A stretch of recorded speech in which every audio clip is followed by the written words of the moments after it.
வணக்கம். கொஞ்சம் நீண்ட இடைவெளிக்கு பிறகு கள்ளக்குறிச்சி. நான் தாமதமாக தான் இதை பற்றி பேச வந்திருக்கேன். கொஞ்சம் உடம்பு சரியில்லை, மனசும் சரியில்லை. கள்ளக்குறிச்சின்னு சொல்கிறத விட கள்ளச்சாராயக்குறிச்சி அப்படி ஆகிப்போச்சு. இதுக்கு முன்னாடி கள்ளக்குறிச்சி ஒரு விஷயத்தில் நம்ம அடிக்கடி பேசியிருப்போம், ஸ்ரீமதி. அதுலேயும் பார்த்தீங்கன்னா ஒரு போலீஸ்காரர் பண்ண வேலையில் தான் அது அப்படியே அரசாங்கத்துக்கு எதிரான ஒரு விஷயமாக தெரிஞ்சிச்சு. வேறு யாரும் இல்லை, ஒரு அப்போ டிஜிபியாக இருந்த சைலேந்திர பாபு கள்ளக்குறிச்சி விஷயத்தில் இந்த நடவடிக்கை எடுக்கலை, தாமதம் பண்ணுறாங்க அப்படின்னு சொல்லி 4 நாளில் ஒரு 4 நாள் நடந்து 4 நாள் கழித்து மக்கள்லாம் போய் ஒரு பெரிய போராட்டம் பண்ணுறாங்க. அப்போ போராட்டம், தீ வைப்பு எல்லாம் நடக்குது. இவர் அதுக்கு அடுத்த நாள் போனவர் என்ன சொல்லிட்டாரு, அந்த பொண்ணு சாவுக்கும் இந்த நிர்வாகத்துக்கும் சம்மந்தமே இல்லை.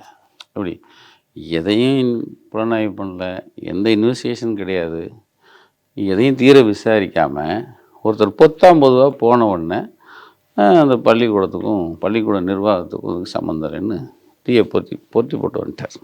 இன்றைக்கி வரைக்கும் அது தீர்வு இல்லாமல் இருக்குது. ஆனால் உள்ளங்கை நெல்லிக்கனி மாதிரி அந்த பொண்ணு செத்தது சாதாரண சாவு இல்லை. அது விழுந்த முறை எல்லாத்தையும் பார்க்கும்போது எல்லாருக்கும் தெரியுது. ஆனால் உயர் போலீஸ் அதிகாரியில் இவர் தானே தலைமை. அவர் சொல்லிட்டு வந்தோன்னா பின்னாடி போன இன்வெஸ்டிகேஷன் போன எல்லாருமே அவருக்கு பின்னாடியே போயிட்டான். அதாவது நிர்வாகம் தப்புலன்னு கொண்டு போயிட்டாங்க.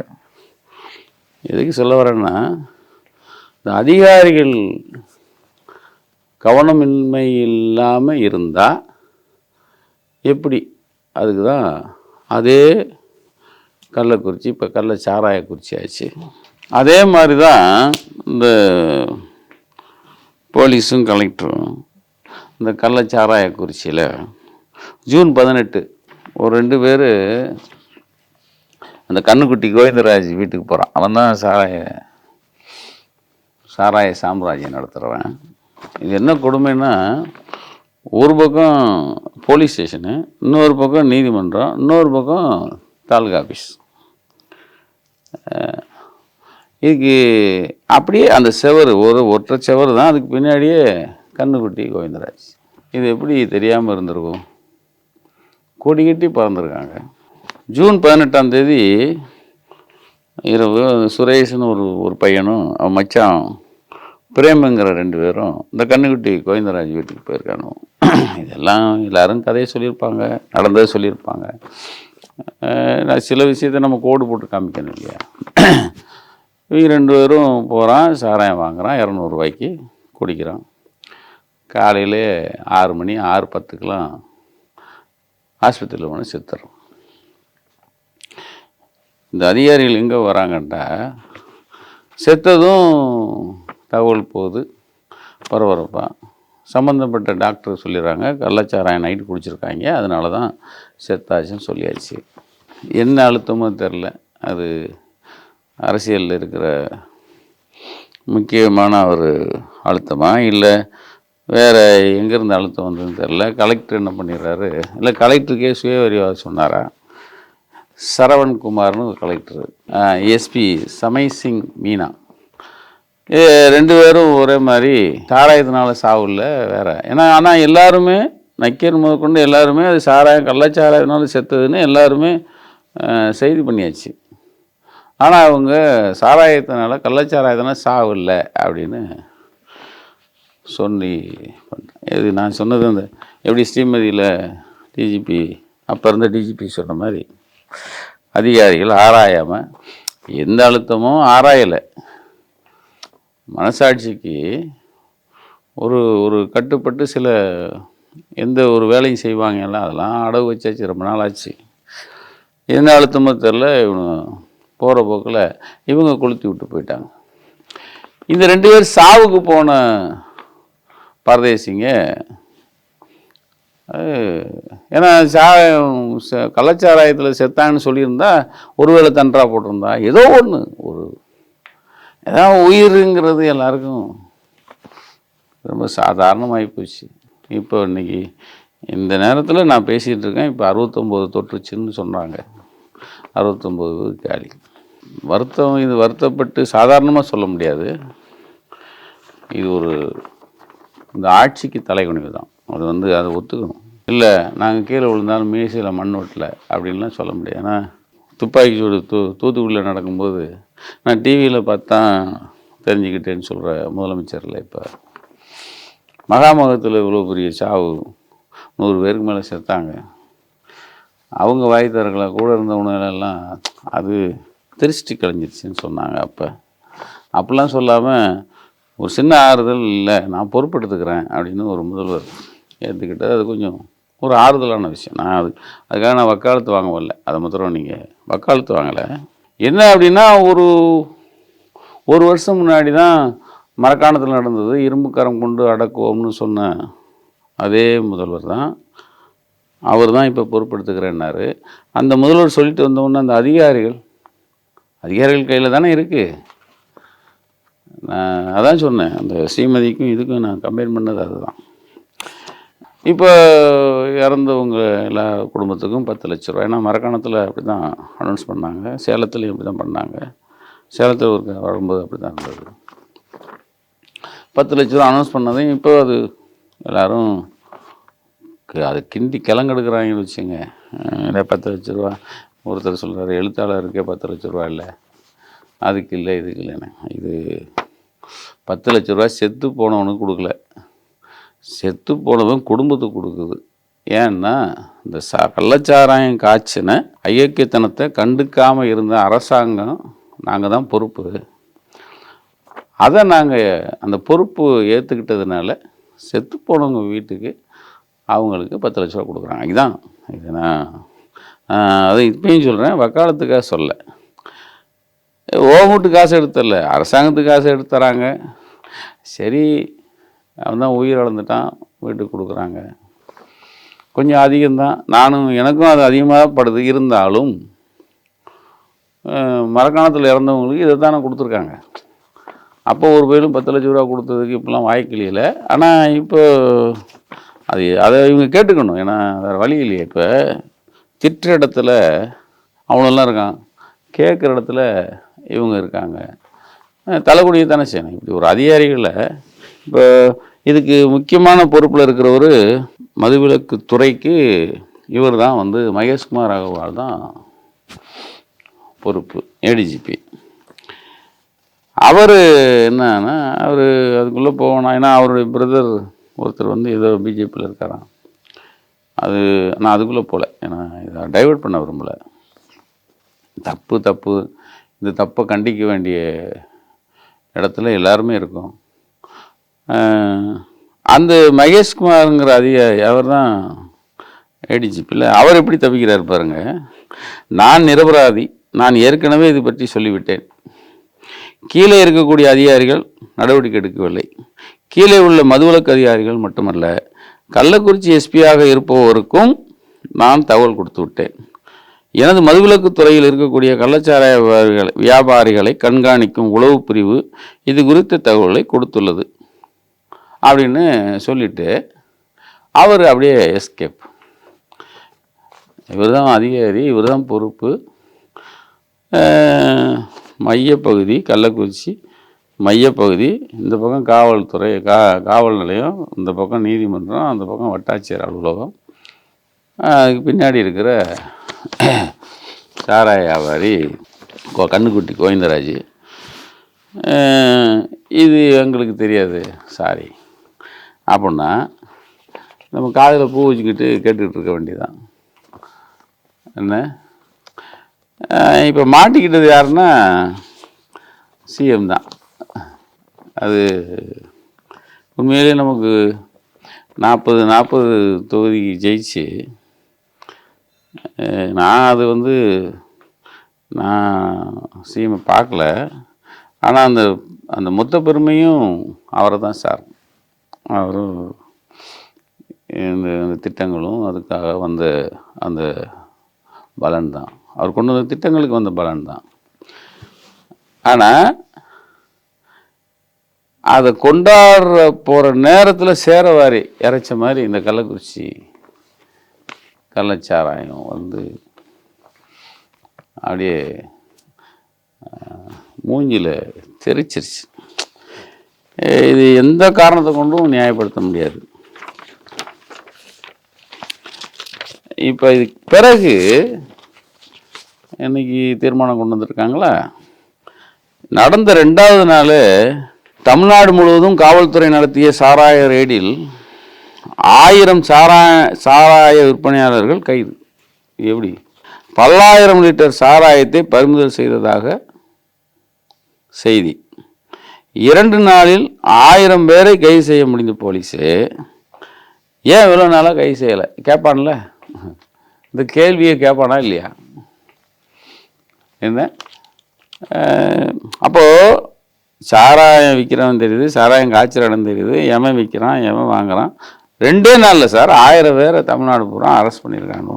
அந்த அளவுக்கு கள்ளச்சாராயம் மாமூலாக, அதாவது கள்ளச்சாராயம் காய்ச்சறவனை தெரிஞ்சவங்க அப்போ எவ்வளோ மாமூல் போயிருக்கணும் பாருங்கள். அப்போ இவ்வளவு சாராயம் கள்ளச்சாராயம் நான் பொதுவாகவே டாஸ்மார்க்குக்கே நான் எதிர்பார்க்குறேன். ஏன்னா வேறு வழி இல்லை. அந்த அந்த டாஸ்மார்க்னா அந்த சாராய வியாபாரிகள் நம்பி தானே சில விஷயம் ஓடுது. சாராய ஆலை நடத்துகிற வியாபாரிகள் நம்பி தான் சில விஷயங்கள்லாம் நடக்குது. நீங்கள் அது நான் அப்போ இருந்து சொல்லுவேன். இந்த சாராய வியாபாரிகள், அது நான் சொல்கிறது டாஸ்மாக் சப்ளை பண்ணுறவனு சாராய வியாபாரி தானே அவங்க. அப்புறம் இந்த பள்ளிக்கூடம் நடத்துகிறானு பாருங்கள், ப்ரைவேட் பள்ளிக்கூடம், இந்த இந்த கல்லூரி, இந்த இவனுங்களை நம்பி தான். இவங்களை எதிராக நீங்கள் எந்த சட்டம் கொண்டு வந்தாலும் ஒன்றும் செய்ய முடியாது. அது வேறு, அதை நான் அதுக்குள்ளே வரல. நான் டாஸ்மார்க்குக்கு எதிராக இருக்கிறவங்கிறதுக்காக நான் பதிவு பண்ணுறேன். இல்லை இப்போ மறுபடியும் தப்பு எங்கே பண்ணுறானுன்னு நான் சொன்னோம்ல. மறுபடியும் இவ்வளோ நடந்துருச்சு, இவ்வளோ கூத்து நடந்துருச்சு, எங்கே பார்த்தாலும் காரி துப்புறான், அரசாங்கத்தை காரி துப்புறான். அப்பையும் போலீஸ் திருந்துங்கிறீங்க, திருந்த மாட்டாங்க. அவன் பாருங்கள், அவங்கள தப்பி வைக்கிறதுக்காக பல இறப்புக்கு, அதாவது இன்னமும் எத்தனை வரும்னு தெரியாது, 100 தொடுமா 200 தொடுமான்னு சொல்லிட்டு இருக்காங்க. ஏன்னா இந்த இலை உழவுன்னு நினச்சிட்டு இருக்கிறவன் கொஞ்சம் பேர் இருக்கானே, இந்த ஆடு கீடு நிறைய பேர் அப்படி அலையிறான். அவன் புறா என்ன நினைக்கிறான், இன்னும் இலை உழணும் வாழ்க்கையில். இது நான் நினச்சேன் சரி மரக்காணத்துக்கு அடுத்து இது நடந்திருக்கு, மரக்காணத்து அளவு விட கொஞ்சம் கூடுமோ அப்படின்னு நம்ம நினச்சிட்டு இருந்த நேரத்தில் அது இப்போ 60 தாண்டிச்சு, 63, இப்போ 69, அது 100 போகும்போது அப்படிலாம் போயிடக்கூடாது நம்ம நினைக்கிறோம். ஆனால் ஆணும் வாயை பிறந்துட்டுருக்கானே, பணம் விழணும், சுடுகாட்டில் பணம் விழணும் அப்படின்னு நினச்சிட்டு இருக்கிறவன். இந்த அதிகாரிகள் பண்ண இன்னொரு பெரிய மோசமான விஷயத்தைன்னு சொல்லிடுறேன், அது சொல்கிறேன். இதில் கைது செஞ்சாங்கல்ல அந்த கள்ளச்சாராயத்துக்காக கண்ணுக்குட்டி கோவிந்தராஜ், அவருடைய பொண்டாட்டி தம்பி, இவங்க கைது செஞ்சாங்கல்ல, அவங்க மேலே போடப்பட்ட எஃப்ஐஆர் இருக்கு இல்லையா, அந்த எஃப்ஐஆர் அப்படி போட்டிருக்காங்களாம். என் தம்பி ராஜா சொன்னது, சுடுகாட்டில், அதாவது எஃப்ஐஆரில் சுடுகாட்டில் சாராயம் விற்பனை செய்ததாக குறிப்பிட்டிருக்காங்கண்ணே அப்படின்னு சொன்னார். சுடுகாட்டில் சாராயம் அப்படின்னா அதை ஏன் அப்படி குறிப்பிட்றாங்கன்னா, சுடுகாட்டில் விற்பனை செஞ்சாங்க அப்படின்னா அது சாட்சி யாரும் சொல்ல வர மாட்டாங்க, யாரும் பார்க்கல அப்படிம்பாங்க. ஏன்னா அது நீதிமன்றத்தில் அது தோதா இருக்கும். இவங்க வெளியே வர்றதுக்கு தோதா இருக்கிற மாதிரி தான் எஃப்ஐஆர் போட்டிருக்கிறதா என் தம்பி ராஜா, திருவண்ணாமலை தம்பி எப்படி இவ்வளவு இளவுக்கு பிறகும், இவ்வளவு இளவு விழுந்த பிறகும் எப்படி போலீஸ் அதிகாரிகள் சாதகமாக இருக்காங்கிறதுக்கு இது ஒரு உதாரணம். அதோட என்ன சொன்னல, அந்த அதிகாரிகள் இன்னும் ஒரு பெரிய, எனக்கு அது சிஎம் பார்த்தாங்களா, சிஎம் நாலேஜ் போச்சா, இல்லை அவங்களுக்கு அடுத்து இருக்கிறவங்க நாலேஜ் போதா தெரில, இந்த மொத்த பணத்தையும் வச்சு கும்பலாக வச்சு எரிச்சாங்க பாருங்கள். அது இன்னும் வேறு அயோக்கியத்தனாங்க. அதாவது மொத்த வேறையும் வச்சு மொத்தமாக எரித்து அதை எல்லாம் பார்த்தீங்கன்னா, இப்போ போட்டிங்கன்னா வரிசையாக போனால் ஏதோ படத்தில் தானே அப்படி வரும், அது மாதிரி இப்போ நீ திறந்தீங்கன்னா கள்ளக்குறிச்சி சாராயம்னா அந்த தீ குப்பு குப்பு குப்புன்னு பல சாவு வச்சு தீ எரிக்கிற மாதிரியே வரும். எவனாவது இப்படி பண்ணுவான் போல. அதாவது நடந்து போச்சு. அப்போ அதிகாரிகள் என்ன நினைக்கிறான், கெட்ட பேர் வரணும், இந்த அரசாங்கத்துக்கு அரசாங்கம் எப்போ கள்ளக்குறிச்சி சாராயன்னு போட்டால் இது வரணும், வந்தால் கெட்ட பேர் வரணும். அதை தான் என் தம்பி பிரகாஷ் சொல்கிறார். அப்படியே அண்ணா இது சதி, இதுக்குள்ளே சதி இருக்குண்ணே. நான் கேட்டேன், எப்படி தம்பி சதினா, இல்லைண்ணே இது 40க்கு 40 ஜெயிக்கிறாங்க, கோயம்புத்தூரில் பெரிய கொண்டாட்டம், வெற்றி கொண்டாட்டம், விக்கிரவாண்டி தேர்தல் அனௌன்ஸ் பண்ணியாச்சு, சட்டமன்றம் கூட போகுது, நாள் இந்த கள்ளச்சாராய இது வருது, இதை நீங்கள் கனெக்ட் பண்ணி பாருங்கண்ணே. அது அந்த நீங்களும் கனெக்ட் பண்ணி பாருங்களேன். ஏன்னா தம்பி எங்கே சொல்கிறாருன்னா, மரக்காணம் போன வருஷம் நடந்துச்சு, அதில் ஒரு குற்றவாளியை பிடிக்கிறாங்க, அவன் பேர் மதன். மரக்காணத்தில் கைது செய்யப்பட்ட அந்த மதன்கிறவன் அந்த மரக்காணம் கள்ளச்சாராய சாவில் இருக்கான்னு கைது செய்யப்பட்ட மதன் இப்போ கள்ளக்குறிச்சி சாராய சாவுலையும் அவனை அரெஸ்ட் பண்ணியிருக்காங்க. அப்போது அவன் குரு பேர் ஏதோ ஆண்டியார்பாளையம் ராஜான்னு சொல்கிறாங்க. மரக்காணத்துலேயே அவனை பிடிச்சி காயடிச்சிருந்தா அந்த மதன் இங்கே வந்திருக்க மாட்டானே. அப்போது அந்த மதன் எப்படி மறுபடியும் இங்கே வந்தான்? அதாவது மரக்காணத்தில் கலைஞர் இவர் சிஎம் போகிறாரு, இரும்பு கரம் கொண்டு அடக்குவோன்னு சொல்லிட்டு வந்தார். நீங்கள் மதன் அவன் வேணால் பிடிச்சிருக்கீங்க. அந்த மதனை அப்போயே இரும்பு கடனில் இப்போ போட்டு கையை காலை உடைச்சி, இப்போலாம் ரோட்டில் போகிறவனை வழிப்பறி செஞ்சவொடனே கையை காலை உடைக்கிறீங்கல்ல, அவனுக்கு அவன் எப்படி இன்னும் உயிரோடு இருந்தான்? அன்னைக்கே அவனை முடிச்சிருந்தா இந்த கள்ளக்குறிச்சி வந்திருக்குமா? இந்த கள்ளக்குறிச்சி சாவு எப்படி வந்திருக்கும்? அப்போ அதிகாரியுடைய மெத்தனம் பாருங்கள், எவ்வளோ பெரிய அதிகாரிகள் மெத்தனம்னு நான் ஈஸியாக கடந்து போக சொல்லலை. அதுக்கு காரணம் அரசாங்கம். அப்போ அரசாங்கம் பொறுப்படுத்துக்குச்சு, அது சிஎம்ஏ பொறுப்படுத்துக்கிறான்னு சொல்லிட்டேன். ஆனால் அது அரசாங்கம் தான் பொறுப்பு. ஆனால் அதிகாரிகள் எந்த அளவுக்கு ஒரு அலட்சிய போக்கில் இருக்காங்கிறதுக்காக அதை தான் மகேஷ்குமார், ஏடிஜிபி மகேஷ்குமார் அகர்வால் ஈஸியாக அவர் போக்கு தப்பிக்கிறார். இது தான் சதி. விக்கிரவாண்டி தேர்தலுக்கான சதி இல்லை. ஏன்னா இது இல்லை, இந்த சாவு அப்படி கடந்து போயிடலாம் அப்படின்னு நினைக்கவும் முடியாது. ஏன்னா எந்த ஒரு வெங்காய விளையாட்டம் தானே ஒரு பெரிய மத்திய ஆட்சிக்கு எதிராக போச்சு. ஒரு கல்யாணம், வளர்ப்பு கல்யாணம் தான் அப்போ ஜெயலலிதா ஆட்சிக்கு எதிராக போச்சு. கள்ளக்குறிச்சி இது மாதிரி இன்னும் ஒன்று இல்லை, இன்னும் ஒன்று நடந்துட்டாலே பெரிய ஒரு பெரிய இது இல்லையா அந்த ஆட்சிக்கு. ஆக அதிகாரிகளுடைய அலட்சியம் எங்கே கொண்டு போய் முடிக்குதுங்கிறதுக்கு இது ஒரு கள்ளச்சாராய சாவு ஒரு மிகப்பெரிய சாவு மணி. இப்போ எல்லாரும் கள்ளச்சாராயத்தை ஒழிப்போங்கிறான். நாம் என்ன சொல்கிறோம், ஐயா டாஸ்மார்க்கே ஒழிக்கணும். ஏன்னா இந்த குடி நாசமாக போன குடி வந்த பிறகு தானே இந்த நாசம். அது அரசாங்க கையில் இருக்குது. படிப்படியாக குறைக்கிறாங்களா, இல்லை ஒவ்வொரு நாளும் குறைக்கிறாங்களா, அது இல்லை. ஒரு சாவு விழுகுது, 2 சாவு விழுகுது, கள்ளச்சாராயத்தில் தான் செத்தாங்க அப்படின்னு சொல்கிறதுக்கு அதிகாரிகள் அதிகாரிகள் முன் வரானா, இல்லை அதிகாரிகள் முன் வரலையா, ஏன் முன் வரல, இதுக்கு பின்னாடி அந்த கையூட்டிருக்கா? அப்படி வராத அதிகாரிகள், அதை சொல்லாத அதிகாரிகள் இன்னும் அவன் எப்படி வச்சிருக்கீங்க? அவனுக்கு கூட இருக்கிற எல்லாரையும் வதம் பண்ணியிருக்கணும். ஏன்னா மக்கள் முக்கியம்.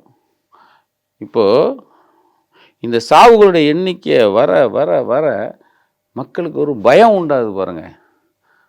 அதனால தான் கள்ளச்சாராயத்தை மாத்திரம் ஒழிக்கக்கூடாது. சாராயம் இதுக்கு காரணமாக இருக்கிற மொத்த பேரையும் கூண்டோடு அழிக்கிறது இல்லாமல் டாஸ்மாக்கையும் ஒழிக்கணும். நன்றி. நக்கீரன் டிவிக்கு சப்ஸ்கிரைப் செய்யுங்கள். உங்கள் ஆதரவே எங்கள் பலம். ஆசிரியர்களுக்கு நண்பனாகவும் மாணவர்களுக்கு ஆசானாகவும் திகழும் தேர்வு வழிகாட்டி. ஒவ்வொரு பாடத்திற்கும் அனுபவமிக்க ஆசிரியர்களின் துல்லியமான தெளிவான விடைகள். CNC இருக்கு, தேர்வு பயம் எதற்கு? இது தீரன் பப்ளிஷிங் ஹவுஸ் விற்பனை வெளியீடு.